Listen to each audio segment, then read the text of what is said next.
श्री शिवाय नमः. हर हर महादेव. शिवलीलामृत अध्याय पहिला. दाशारी राजाची कथा.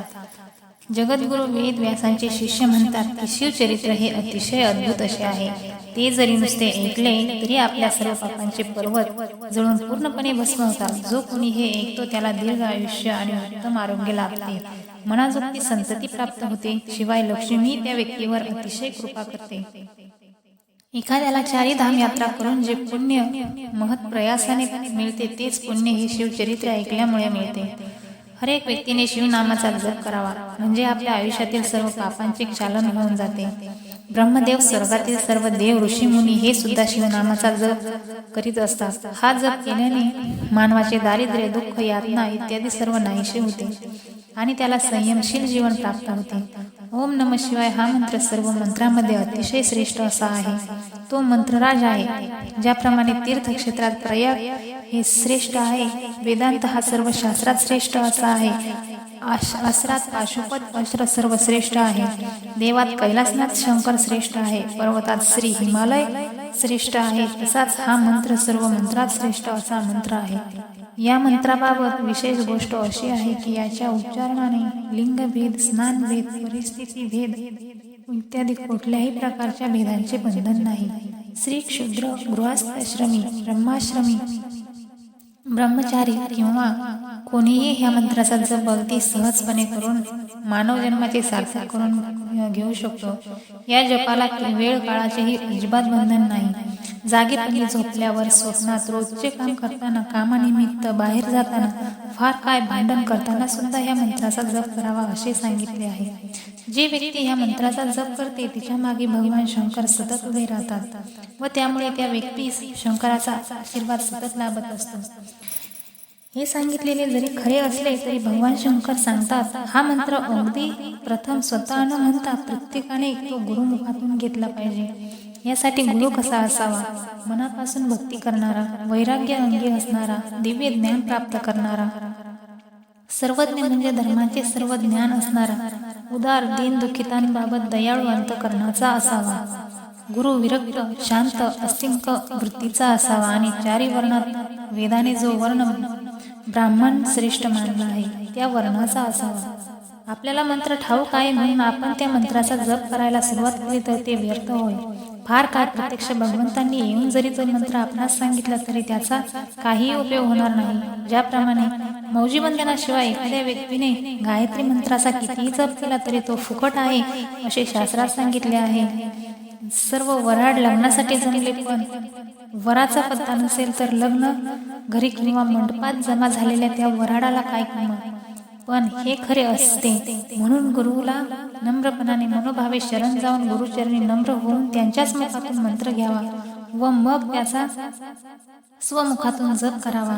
उत्तर क्षेत्रात या मंत्राचा जप करावा. शिवचरित्र मनापासून वाचण्याचा, ऐकण्याचा मनात ध्यास लागला पाहिजे. मनाला तळमळ लागून राहिली पाहिजे. असे जर तुमच्याकडून घडले तर साम सदाशिव तुमच्या जवळच आहे. याविषयी सांगितली जात असलेली एक जुनी गोष्ट आहे. फार फार वर्षापूर्वी मदुरेला यादव वंशातील दाशारी राज नावाचा एक राजा राज्य करीत होता. तो राजा अतिशय पराक्रमी आणि शूर होता. तसाच तो स्वभावाने उदारही होता.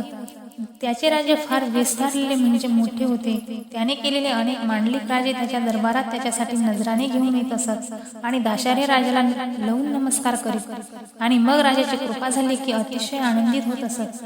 त्याच्या राज्यातील ऋषीमुनी आणि सर्व प्रजाजन राजाचे सतत कल्याण हो म्हणून देवाची नित्य नेमाने प्रार्थना करीत असत. जो कोणी याचे जे जे मागील ते राजा त्याला लगेच देत असे. त्याच्या राज्यात दरिद्री, उपाशी, आजारी असा कोणीच नव्हता. सदा 14 विद्या आणि 64 कलात राजा स्वतः निपुण होता. त्याची असलेली अफाट चतुरस्र सेना पाहून इतर सर्व राजे भयभीत होत असत. दाशारी राजाचे बोलणे, वागणे सुद्धा अतिशय गोड होते. तो अतिशय सत्यवचनी होता. राजाच्या आवडत्या पट्टराणीचे नाव होते कलावती. ती धर्मतीर्थ मानण्यात आलेल्या काशीनगराची राजकन्या होती. ती दिसायला अतिशय सुंदर होती. तिचे ओठ तोंडल्यासारखे तांबडे लाल होते. तिचे डोळे सुद्धा कमळासारखे सुंदर होते. ती बांध्याने सिंहकटी होती. तिची चाल हंशीसारखी अतिशय डौलदार होती. केस भरपूर लांब सडक आणि काळीभोर होते. तिचा चंद्रासारखा गोल चेहरा फारच डोगस दिसत होता.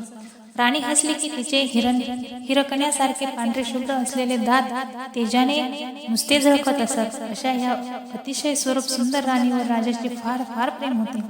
एक दिवस त्याने आपली महाराणी कलावतीला आपल्या महालात यावे असा ताबडतोब निरोप पाठवला. पण राणी आली नाही. तिच्या अतिशय सुंदर अशा स्वरूपाने वेडावलेला राजा कामातूर होऊन स्वतः आपणाहून तिच्या महालात गेला. तिच्याजवळ राजा जात मोठ्या प्रेमाने तो म्हणाला, राणी, मला नकार का बरं पाठवला? तुझ्या मनात माझ्याबद्दल राग किंवा काही किंतु तर नाही ना? ये अशी मला भेट.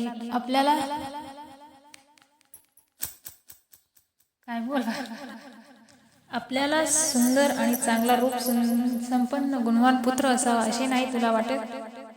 राणीने राजाचे हे बोलणे ऐकले. त्याबरोबर गोड हसून राणी म्हणाली, महाराज, आपण माझे नात आहात, प्राणप्रिय पती आहात. आपली आज्ञा पालन करणे हे माझे कर्तव्य आहे. पण तरीही मी ती मानली नाही, कारण सध्या मी शंकराचे व्रत धरले आहे.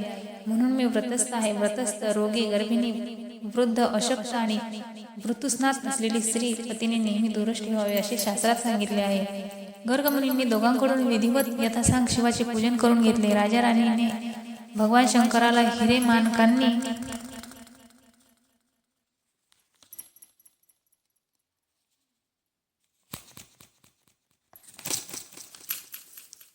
ज्यावेळी स्त्री पुरुष दोघेही मनाने अतिशय आनंदी असतील आणि चिंताविरहित असतील, तो दिवस जर पर्व काळ किंवा व्रताचा दिवस नसेल, तर त्यावेळी पंचपक्वान्नांचे जेवण करून मोठ्या प्रीतीने एकमेकांची प्रेमरसाचे प्राशन करावे. हा राजधर्म आहे. मी आज आपली आज्ञा मोडली त्याबद्दल क्षमा असावी. पण दाशारी राजा कामाने अतिशय आंधळा झाला होता. अशा तऱ्हेने कामातुराला कोणाचे भय किंवा लाज नसते. राजाने राणीचे काही म्हणणे न ऐकता जबरदस्तीने राणी कलावतीला एकदम आपल्या बाहुपाशातच ओढले. पण तेवढ्यात झाली मजा. एखाद्या अतिशय उष्णतेने तापलेल्या लोखंडाच्या खांबाला मिठी मारल्यानंतर जसे सर्व अंग भाजते तसे राजाचे संपूर्ण अंग भाजले. त्यासरशी कलावतीला एकदम दूर सारून राजाने तिला विचारले, राणी, हा काय प्रकार आहे? आम्हाला याचा स्पष्टपणे खुलासा करावा हवा आहे.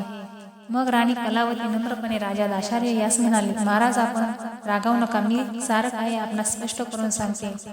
दुर्वास मुनी हे माझे गुरु. त्यांनी मला जप करण्यासाठी शिवपंचाक्षरी मंत्र दिला आहे. त्या मंत्राचा सध्या मी अहोरात्र जप करते आहे. मी स्वतः आता त्या जपामुळे पावन झाले आहे, अतिशय पवित्र झाले. मी संपूर्णपणे शुद्ध आहे.